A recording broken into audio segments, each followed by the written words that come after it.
طلع البدر علينا بالثنيات الوداع. Assalamualaikum warahmatullahi wabarakatuh. Alhamdulillahirabbil alamin.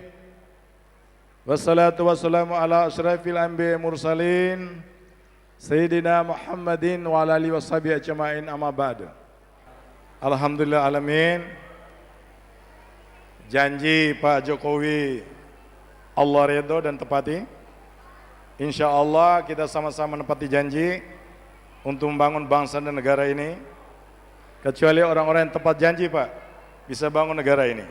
Without itu we can do anything. Kira-kira gitu. Pak Jokowi, ini komponen masyarakat secara keseluruhan, ada tukang jamu, ada yang jual bakso, ada tukang daging, ada tukang somai, ada tukang ojek. Jadi dari ulama bersatu padu di dalam kebersamaan yang menurut mereka belum menentukan pilihan. Nah, alhamdulillah Pak Jokowi malam ini ke sini. Insya Allah menjadi terang benderang. Ya, kita clearkan yang black campaign. Kita clearkan fitnah di tengah-tengah masyarakat kita. Kita harus menuju ke negara ini yang penuh dengan kejujuran, tanggung jawab, tepat janji. Ini yang perlu saya gambarkan ke Pak Jokowi. Dan ini majelis kita Pak, tiap Jumat bermajelis di sini dari seluruh lapisan masyarakat. Ini gambaran untuk Bapak. Insya Allah, Allah redho. Apa yang kita harapkan, apa yang kita inginkan, apa yang kita perjuangkan demi kebaikan agama, bangsa dan negara. Assalamualaikum warahmatullahi wabarakatuh.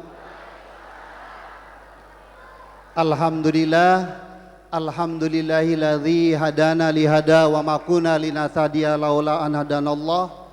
Laqad ja'at rasulun rabbina bil haqq wa nudhu antilkumul jannah uristumuha bima kuntum ta'malun.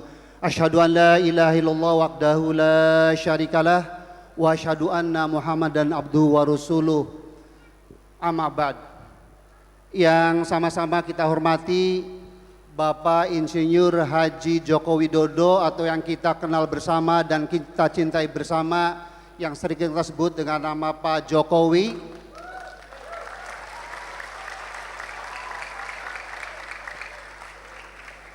Calon presiden kita yang insya Allah memenuhi syarat-syarat kepemimpinan Rasulullah SAW, yakni sidik, amanah, fatona, dan tabligh insya Allah. Yang sangat kami hormati Bapak Haji Indra Hasan selaku Sohibul Bait dari Majelis Asyuhada. Yang sangat kami hormati Kiai Haji Mustafa Badri dari salah satu pondok pesantren yang sangat terkenal di Malang. Bahkan kalau nggak salah tahun lalu pernah dijadikan tempat untuk acara musyawarah Thariqah seluruh Indonesia. Yang sangat saya hormati guru saya dan senior saya Bapak Kiai Haji Maktub Effendi, Ketua Jatmi. Jatmi niku Mas Jokowi singkatan dari Jamaah Thariqah Mutabbaroh Indonesia, alhamdulillah juga hadir. Kemudian Ketua Persatuan Guru Ngaji seluruh Indonesia Ustadz Anas Nasuha yang sangat kami hormati, dan seluruh ulama, kiai, hadirin hadirat yang dirahmati Allah. Pertama-tama tentunya mari kita manjatkan syukur kehadirat Ilahi Rabbi, karena selaku umat Islam kita baru saja menyelesaikan puasa atau ibadah saum kita yang kedua hari. Kita alhamdulillah telah melaksanakan sholat maghrib berjamaah, sholat isya dan sholat tarawih. Bapak Jokowi yang sangat kami hormati, jadi maksud kami mengundang Bapak ke sini di dalam kerangka kecintaan kami kepada pemimpin yang insya Allah kalau Bapak nanti terpilih itu akan menegakkan iman dan takwa. Karena sesuai janji Allah dalam surat Al-A'raf 96, jadi kalau sekiranya penduduk suatu negeri entah itu negeri Cirebon, negeri Solo, atau negeri Indonesia itu beriman dan bertakwa pada Allah, maka Allah akan menurunkan barokah, entah itu barokah berupa kemampuan sains dan teknologi, entah itu barokah berupa revolusi mental yang tadinya males, yang tadinya bermabok-mabokan, yang tadinya korupsi menjadi tidak gitu. Dan barokah kita mendapatkan harta benda dan kekayaan yang halalan thayyibah. Jadi insya Allah kalau Pak Jokowi dan Pak Yusuf Kala yang terpilih, maka iman dan takwa di negeri kita ini akan ditegakkan. Nah, Bapak Ibu sekalian dan jamaah rahimakumullah, saya sehari-hari berprofesi sebagai guru besar di Fakultas Perikanan dan Ilmu Kelautan IPB. Tetapi sekaligus saya juga sebagai salah satu anggota tim sukses untuk pemenangan insya Allah Bapak Insinyur Haji Joko Widodo dan Dr. Andes Haji Muhammad Yusuf Kala. Insya Allah dengan kehadiran Bapak Jokowi di sini, maka kampanye negatif, kampanye hitam yang mengatakan misalnya bahwa ayahnya Pak Jokowi itu tiang Cino, apa nggih orang Cina gitu ya, dari Singapura ya, nanti diklarifikasi macam-macam Mas Jokowi ini fitnah ke kita itu. Misalnya ada yang mengatakan bahwa kalau kita menang, kolom agama dalam KTP itu akan dihapuskan. Nauzubillah min dzalik. Pak Jokowi dan Pak JK tidak pernah berpikir sedikit pun mengenai itu. Ada yang mengatakan kalau kita menang nanti menteri agamanya dari Syiah. Nauzubillah min dzalik gitu ya. Ada yang mengatakan bahwa kami tidak tidak aspiratif dengan umat Islam. Hal-hal yang semacam itu barangkali nanti yang akan Bapak Jokowi jelaskan kepada kita.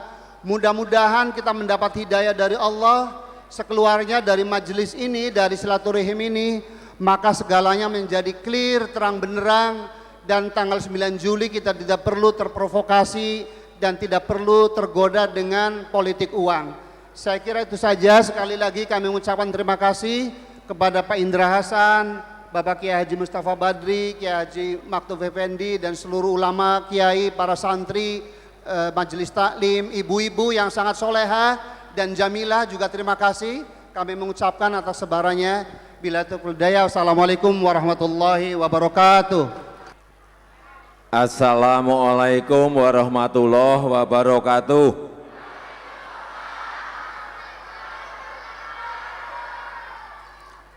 Alhamdulillahirabbil alamin. Wassalatu wassalamu ala asrofil anbiya'i wal mursalin Sayyidina wa habibina wa syafi'ina Muhammadin wa ala alihi wa ashabi ajma'in, amma ba'du. Yang saya hormati Bapak Kiai Haji Indra Hasan, yang saya hormati Bapak Kiai Haji Mustafa Badri, yang saya hormati Bapak Kiai Haji Maktub Effendi, serta seluruh kiai yang pada malam hari ini hadir, seluruh ulama, ibu dan bapak sekalian, hadirin hadirat yang saya hormati.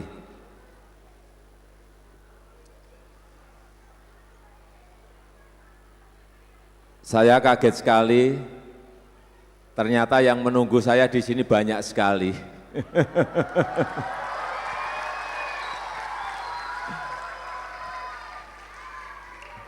Tapi mohon maaf tadi karena saya maghrib di Menteng, di Nasdem, dan juga diteruskan dengan Isya dan Tarweh di Menteng, kemudian meluncur ke sini. Para Kiai, Ibu dan Bapak sekalian yang saya hormati, mumpung ini kita bertemu, saya ingin menyampaikan hal-hal yang berkaitan dengan isu-isu yang menyangkut saya. Saya kadang-kadang juga agak ngerti ya, kenapa setiap ada pilihan, entah pilihan wali kota, entah pilihan gubernur, sekarang pilihan presiden, kenapa yang selalu kita kembangkan hal-hal yang negatif-negatif. Baik berupa hasutan, baik berupa isu, baik berupa fitnah, baik berupa hal-hal yang menjelekan. Bapak Ibu semuanya tahu tabloid obor ya? Dengar ya? Nah ini saya membawa tabloid obor ini. Tapi bukan obor yang itu. Ini adalah obor yang rahmatan lil alamin ini.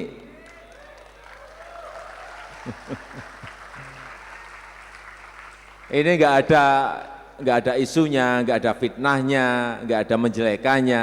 Semua ada informasi baik dari Fatma 9 Kiai dan yang lain-lain. Kenapa tidak hal yang baik-baik yang kita sampaikan?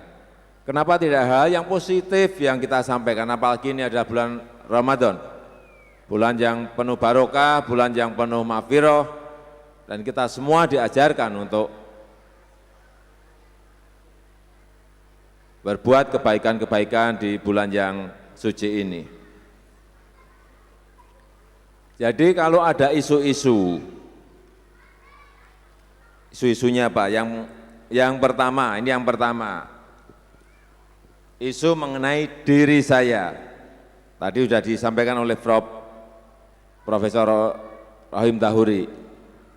Bapak saya katanya orang Singapura. Coba Bapak Ibu semuanya lihat wajah saya, ini kan wajah desa gitu loh. Saya ini sudah mengakui wajah saya wajah kampung, wajah saya wajah desa. Bapak saya almarhum berasal dari Kabupaten Karanganyar, itu desa kira-kira 40 kilo dari kota Solo, dari desa terpencil. Ibu saya dari Kabupaten Boyolali, juga dari kira-kira 35 kilo dari Solo, itu juga terpencil. Nah kok saya keluar kan, ini bapak saya dari desa, ibu saya dari desa, kemudian keluar saya, kalau wajah saya desa kan ya wajar, iya kan? Lah kok isunya dari Singapura, ini wajah dari mana itu? Tapi ada yang percaya juga loh, heran saya, ada yang percaya. Waktu saya ke sebuah provinsi ada yang bisikin saya, Pak, apa benar Pak Jokowi itu bapaknya dari Singapura? Aduh, ini mau saya jawab apa? Enggak saya jawab gimana, saya jawab juga nerangkannya satu persatu kan enggak mungkin, tapi kalau di dalam majelis seperti ini saya bisa menyampaikan. Kemudian yang kedua juga banyak yang bertanya ke saya, Pak, nanti kalau Pak Jokowi jadi presiden, Menteri agamanya dari Syiah ya Pak ya? Loh. Isu dari mana lagi? Seperti saya sampaikan, kalau Menteri Agama itu dari dulu, sejarahnya sampai sekarang, dan sampai nanti, itu yang ya dari Ahlus Sunnah wal Jamaah.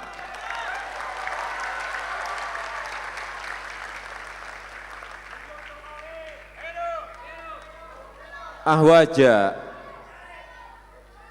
yang namanya isu, tapi yang dengar itu kok juga ada yang percaya, sehingga perlu saya sampaikan. Nanti kalau enggak, nanti berkembang kemana-mana dan dipikir itu sesuatu yang benar, ini yang berbahaya. Kemudian apalagi ya? Yang ketiga, mengenai KTP, katanya kolom agama akan dihapus. Loh katanya siapa? Saya juga enggak pernah ngomong, Pak JK juga enggak pernah ngomong. Ya kolom agama ini kan identitas kita. Yang paling penting kan kita dengan yang lain kan saling menghormati, itu saja. Nggak perlu dihapus, untuk apa dihapus juga. Jadi isinya hanya isu saja. Ada lagi ini di sini ada yang berprofesi guru ndak? Katanya tunjangan sertifikasi guru dan tunjangan kesejahteraan daerah dan gaji ke-13 PNS akan dihapus kalau Jokowi JK jadi presiden. Nah, saya jawab lah, kalau dihapus itu logikanya dari mana? Kalau ditambah itu iya.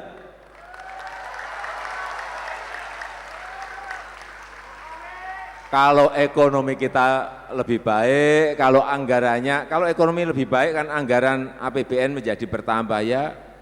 Semuanya untuk siapa sih? Untuk rakyat, tidak untuk siapa-siapa. Tapi saya ini, masa saya tiap hari kalau berbicara di depan masyarakat, di depan warga, di depan rakyat, saya ini yang berbicara masalah isu terus. Kadang-kadang juga kemudian diceritain kelihatannya kayak masuk akal itu. Hal-hal yang tidak masuk nalar diceritain begitu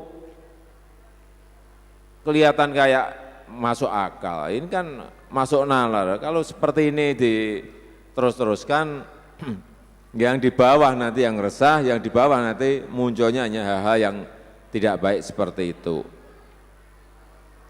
Saya kira marilah kita isi bulan yang penuh barokah ini, bulan yang penuh maghfirah ini dengan kebaikan-kebaikan, dengan tawakal kepada Allah Subhanahu wa taala, sehingga benar-benar nantinya tanggal 9 Juli yang akan datang kita semuanya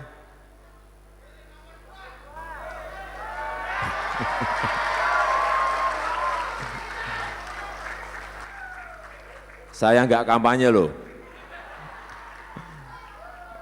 dipilihkan oleh Allah pemimpin yang memperhatikan rakyatnya, pemimpin yang mau mendengar rakyatnya, pemimpin yang mau turun ke bawah, pemimpin yang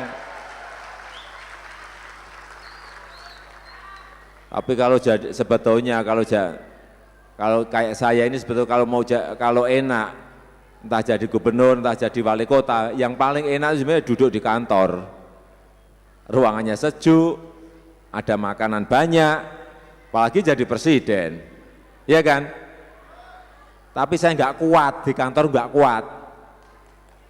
Saya pengennya turun ke bawah, dengerin suara rakyat seperti apa, suara masyarakat seperti apa. Ya kalau ada kesalahan, ada yang ngingetin, entah dari kiai, entah dari ulama, ada yang ngingetin. Kalau hanya duduk di kantor, ya kan, nanti diberi masukan yang baik-baik saja. Wah di sana udah bagus Pak, di sana udah makmur Pak, di sana udah sejahtera Pak. Begitu kita ABS semuanya, begitu kita turun ke bawah, ternyata ada yang sehari masih makan sekali, masih makan 2 kali. Ini yang dari dulu saya tidak mau, bahwa demokrasi itu adalah mendengar suara rakyat, bahwa demokrasi itu harus mensejahterakan rakyat, bahwa demokrasi itu harus memberikan kemanfaatan pada masyarakat, tidak menakutkan, tidak huru-hara, tidak anarkis. Saya kira ajaran agama kita mengajarkan mengenai kesantunan itu, keramah tamahan itu, selalu tersenyum. Saya kira itu.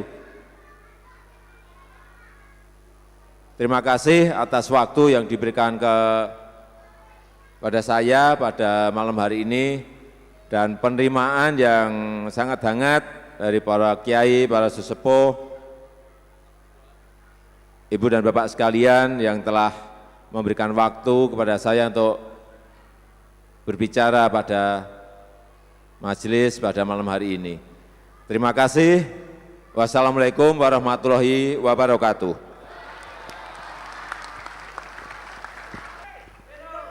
Kan bulan Ramadan kan? Nah, dalam hal ini supaya memilih pemimpin yang jelas, Saya beri, kita dialog ya. 1, 2, 3 orang aja. Ya. Dua orang aja, 2 orang, 1 laki, 1 perempuan. Mana yang dari Ambon tuh? Ini Muslimat Maluku, Pak Jokowi. Yang perempuan yang mana? Oh itu ya? Bentar, sana dulu yang ibu dulu yang di atas. Assalamualaikum warahmatullahi wabarakatuh. Waalaikumsalam warahmatullahi. Saya Nurwasi Nur dari Muslimat Maluku ingin bertanya kepada Bapak Jokowi, seandainya, tapi bukan seandainya sih, insya Allah Bapak beserta JK berhasil diberikan amanah untuk dari rakyat Indonesia untuk menjadi pemimpin bangsa ini ke depan. Kami dari Maluku ingin menanyakan Pak, bagaimana pembangunan untuk Indonesia Timur ke depan, utamanya Maluku.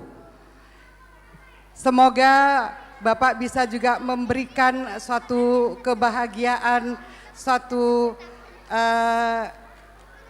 maksudnya apa yang terdapat di Maluku bisa dinikmati oleh rakyat Maluku tersebut. Saya kira itu saja Pak, dan semoga rakyat di Maluku bisa juga hidup damai, tentram, ya. Pak, salam 2 jari. Terima kasih. Wassalamualaikum warahmatullahi wabarakatuh. Sekarang yang bapak-bapak, 1 aja ya, mewakili seluruh bapak-bapak, mewakili seluruh pria di Republik Indonesia ini.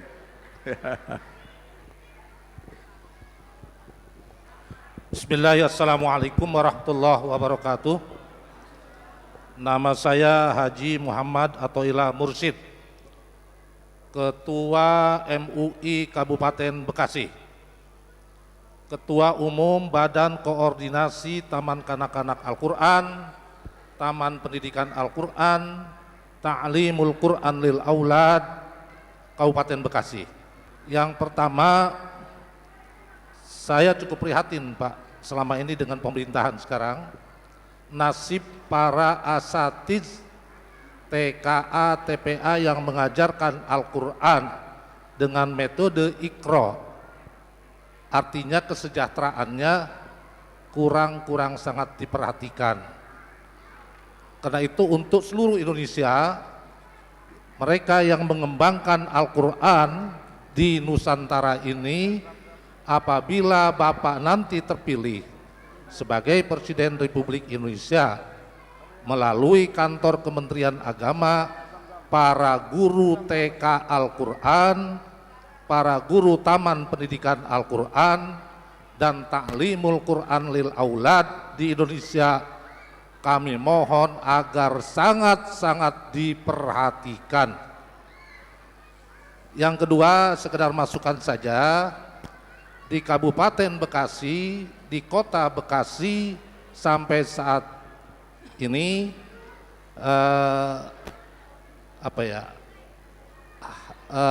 suara Bapak masih sangat kurang dibandingkan dengan pihak sebelah kiri. Kenapa? Karena itu tadi, karena adanya isu kampanye hitam. Karena itu yang kedua, nampaknya mesin partai ini di Kabupaten Bekasi dan di Kota Bekasi kurang berjalan. Karena itu dengan waktu yang tersisa ini, kami mohon supaya agak gencar, baik itu relawan dan para tim sukses koalisi partai, semangatnya ditingkatkan supaya bisa menaikkan suara Bapak pada 9 Juli. Terima kasih. Assalamualaikum warahmatullahi wabarakatuh. Terima kasih. Yang pertama, wilayah Indonesia bagian timur, Ambon. Kalau kita lihat memang ketimpangan pembangunan antara barat, tengah, dan timur memang kelihatan sekali. Oleh sebab itu, 2 minggu yang lalu atau 3 minggu yang lalu saya sampaikan, perlunya sebuah tol laut, perlunya sebuah maritim yang kuat. Kenapa seperti itu? Karena negara kita ini hampir berapa persen? 70% itu adalah air, adalah laut. Kenapa kita tidak mengembangkan yang namanya tol laut? Dengan tol laut itu nanti kapal-kapal akan bolak-balik melewati pulau-pulau yang ada di negara kita ini. Akhirnya apa? Akhirnya harga-harga barang dari Sabang sampai Merauke itu mirip-mirip. Kalau sama nggak mungkin, tapi mirip-mirip. Tidak seperti yang sekarang kita lihat. Sering saya berikan contoh semen. Bapak Ibu bisa bayangkan, para kiai bisa bayangkan. Semen di Jawa ini harganya 60, 70. Di Papua, saya lihat sendiri. Yang Papua tidak di pelabuhan, Papua di atas. Itu harganya bisa 1.200.000 satu sak. 1.500.000 satu sak, 800.000 satu sak. Bapak Ibu bisa bayangkan betapa ada rasa ketidakadilan yang di sini dan yang di sana. Di Ambon saya kira sama saja. Beberapa barang pasti harganya akan jauh berbeda meskipun tidak seperti contoh semen tadi. Oleh sebab itu pembangunan tumpuannya adalah tumpuan di laut, tumpuannya adalah tumpuan di maritim. Dan kita dulu pernah jaya, zaman Sriwijaya, zaman Majapahit, karena apa? Kita memperhatikan maritim. Tapi sudah sekian tahun kita tidak memperhatikan laut kita lagi, sehingga ya kondisinya yang seperti kita lihat sekarang. Dengan itu saya kira nanti semuanya akan kelihatan. Di timur akan berkembang kelihatan karena sekarang kekayaan alam yang terbesar itu ada di timur. Baik perikanan di lautnya maupun tambang-tambangnya maupun hutannya itu yang masih relatif masih utuh itu ya adalah di Indonesia bagian timur. Itulah yang harus dilindungi, diproteksi. Dan yang kedua, Kiai,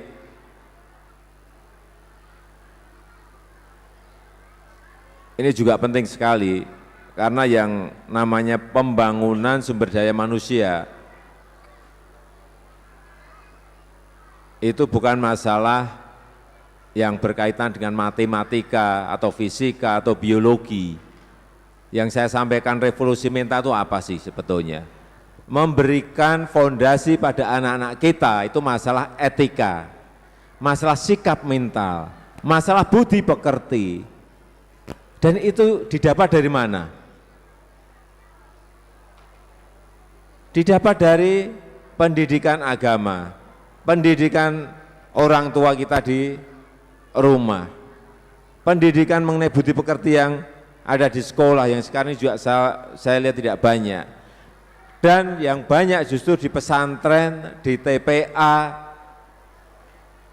yang tadi sudah Kiai sampaikan.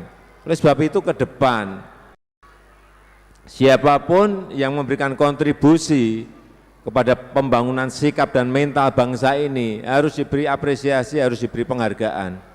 Saya tidak tahu sekarang diberi berapa, ya, diberi honor berapa. Bayangkan sekarang diberi 100.000 sebulan. Saya nggak bisa bayangkan. Jumlahnya se-Indonesia berapa, Kiai, kira-kira? Totalnya ada data enggak?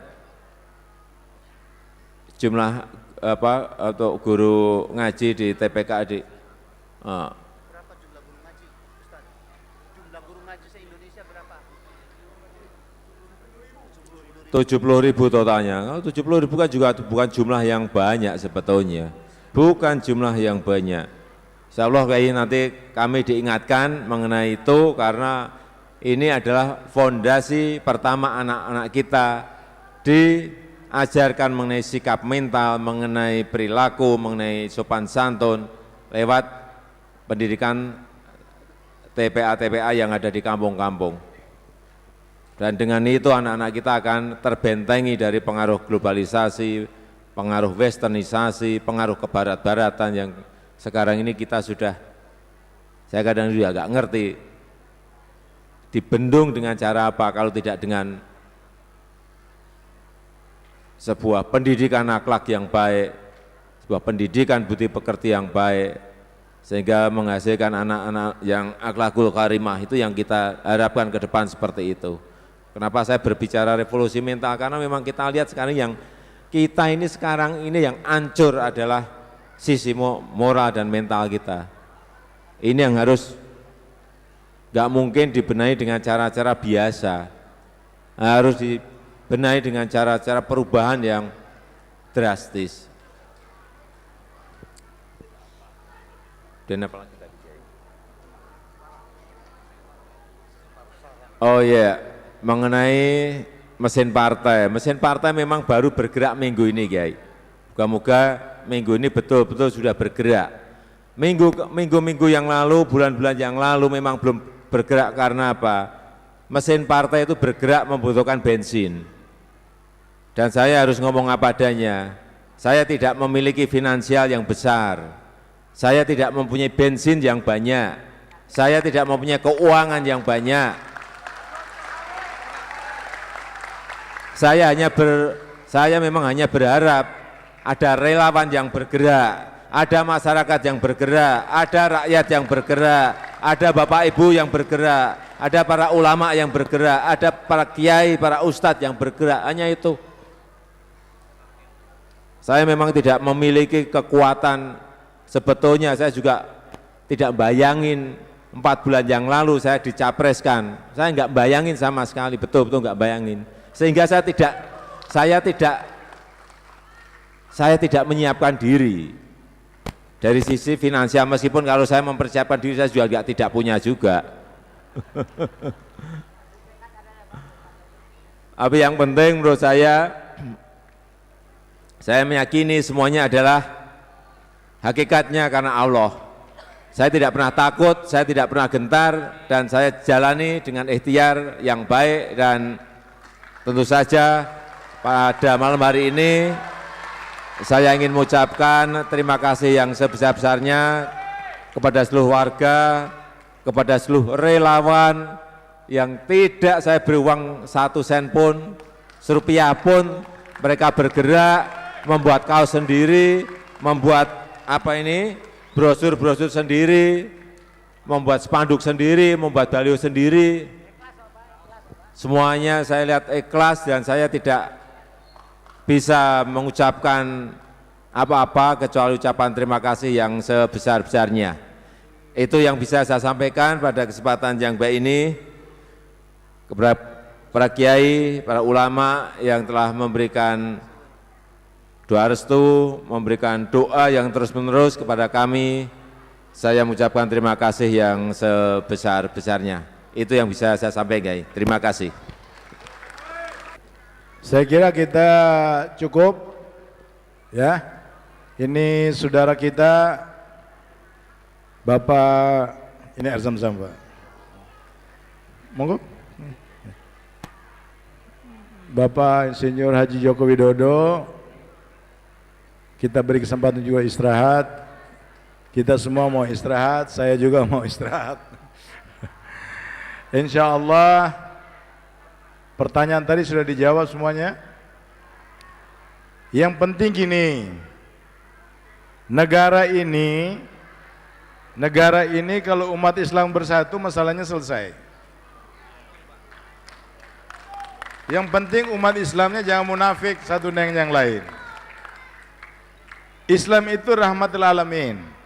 Islam itu memberikan bermanfaat untuk seluruh isi alam. Tidak melihat perbedaan agama, bangsa, suku dan sebagainya. Untuk itu bulan Ramadan ini kita dikunjungi oleh kita punya calon pemimpin.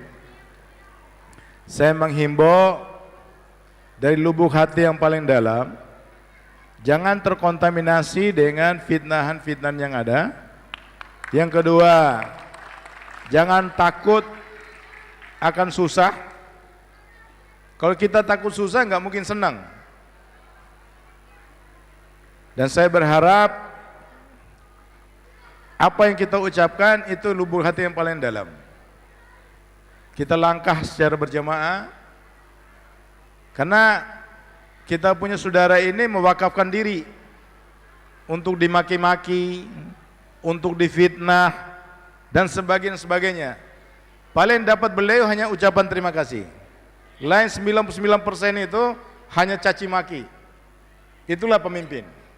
Untuk itu kita sama-sama berdoa, ikhtiar berjamaah, apa yang kita cita-citakan supaya negara ini menjadi baik dan benar, memerlukan pemimpin yang fatona, yang sidik, jujur, amanah, smart, supaya bisa berpikir jernih membangun bangsa negara ini.